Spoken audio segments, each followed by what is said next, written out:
course that changed my life.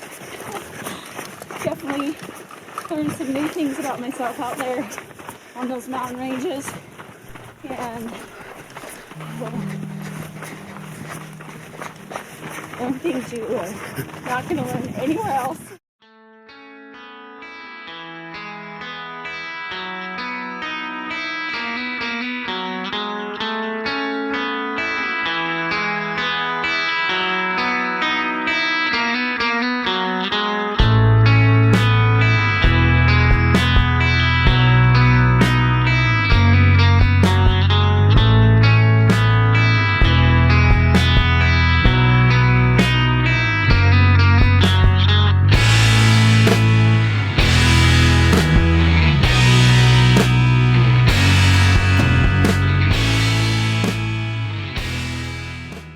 I'm Michelle Yates, and this is Wyatt Yates, my husband, and we are co-founders of Rugged Running. In respect to the Colorado 200, we kind of had that idea because one day I decided I wanted to do a 200-miler, and then we started playing around with the idea and checking out some awesome areas such as Gunnison National Forest, which is host to the Colorado 200. And Wyatt and I just started talking about it, and he started checking out the logistics and the trails and seeing if it would even be possible, and it was, thanks to his hard work. And so Yeah, so the course, it's a logistical challenge as far as traversing 200 miles of unique trails.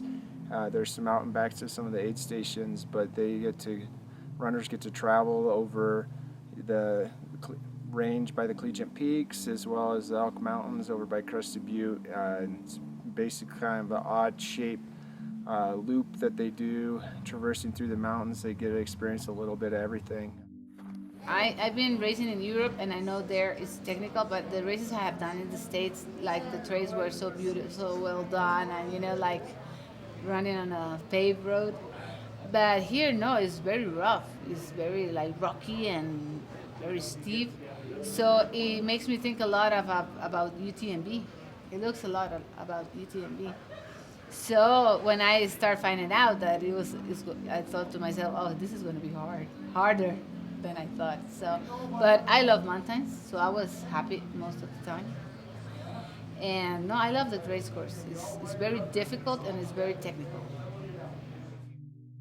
So they get to experience a lot of variety in terrain, and get to see aid stations with full sleeping quarters, fully stocked, the whole works. Michelle does a great job on making sure they got enough food, good food. I like food.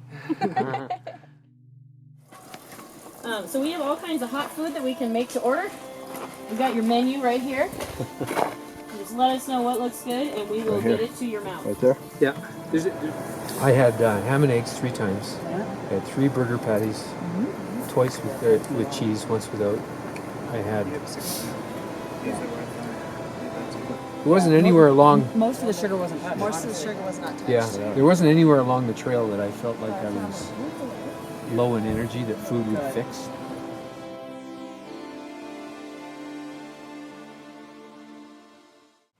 So one of my main goals for the Colorado 200 is to make it a world-class event. But in order to really make this happen, it obviously takes a ton of work and a ton of people to make that happen. So we can't thank all of the volunteers enough, and we can't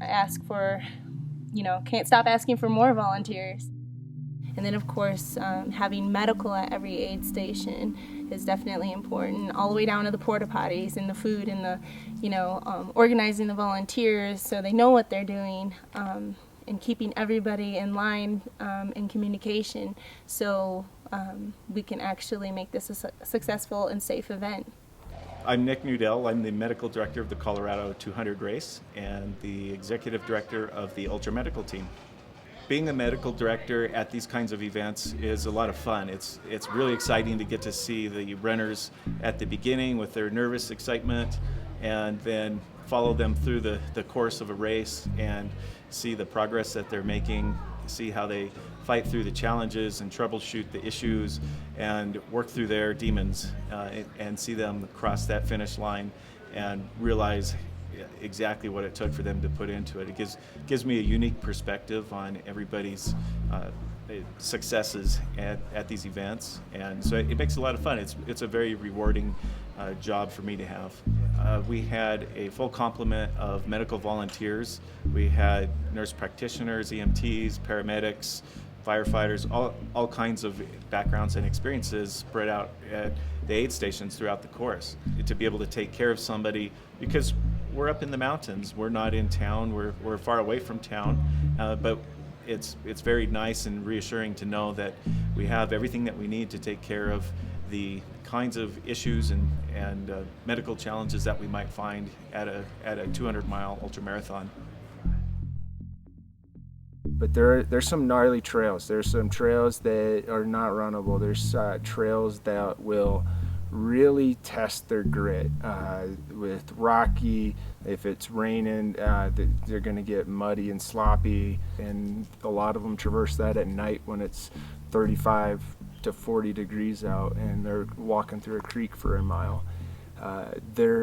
It's a lot of risk management from a runner's perspective, a lot of trying to stay warm and dry as possible, and being just careful, and making sure when a storm rolls in, hailstorm, wait it out, because there will be storms. Every year there's storms. The lucky ones were at the aid stations in the sleeping bags in the tents, but you will get caught in some weather out there. I mean, you're going to be out there 4 days in the Rockies, so managing the weather, making sure you're eating. The number one thing about these races is that there's so many variables and you have to be flexible. It's important to have expectations and goals about it, but there's so many variables. 1 hour you could be great and the next hour you're hitting a wall, and you just have to be flexible and know that things are not gonna go as you plan, you know? So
Some water up here? A beer? Okay. What kind of beer do you like?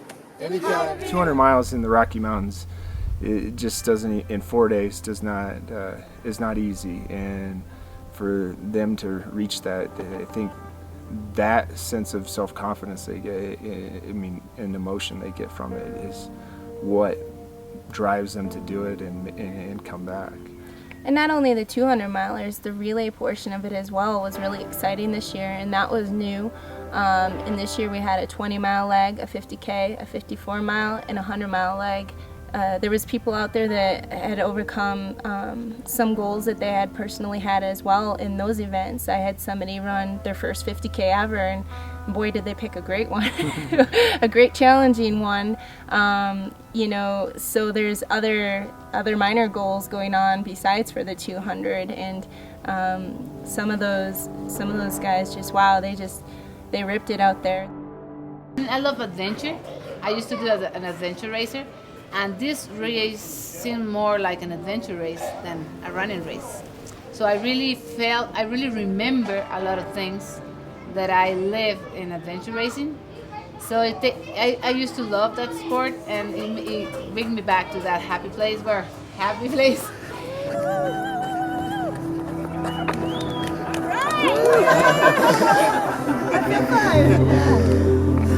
Yeah, I wish I couldn't even walk and now nothing hurts. Magical number 200. It was a dream. The race starts tomorrow. Well, I'm just like the number. We're in the same shape.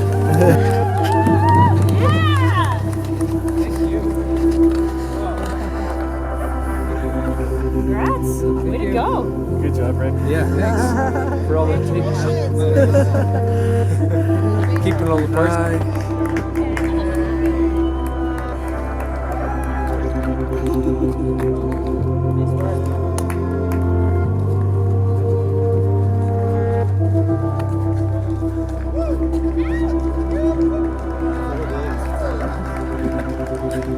Awesome.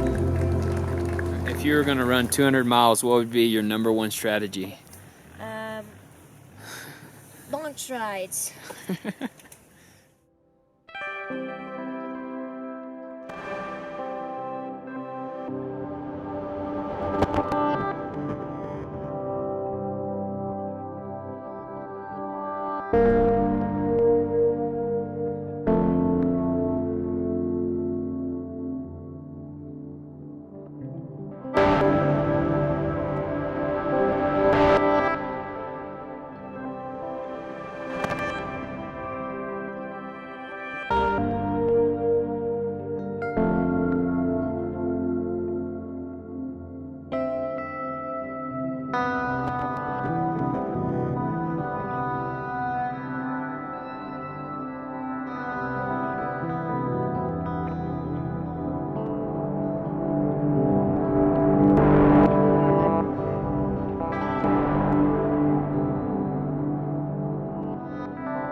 Good job, guys. Well done. Woo! Good job. That was one heck of a first 100-miler. Way to go, guys. We made it. We made it through it. I think so. Only if I get to go on vacation. Yeah. No.